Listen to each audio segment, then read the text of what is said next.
Kabayan, nagising po ako sa lakas ng hangin. Alas 3 pa ng madaling araw ngayon. Kukover po natin yung labas para mamaya po makita pa natin mamaya umaga.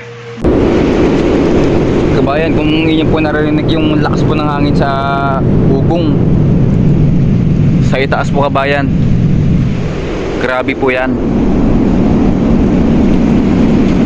Doon pa lang po tama yung bagyo sa Pingtong tsaka sa Kaohsiung kabayan, Walen, at wala pa sa Taytong. Ganyan na po kalakas ngayong madaling araw. Yan, grabe po yung kabayan. Napagkalakas ng hangin na yan. Uy, grabe.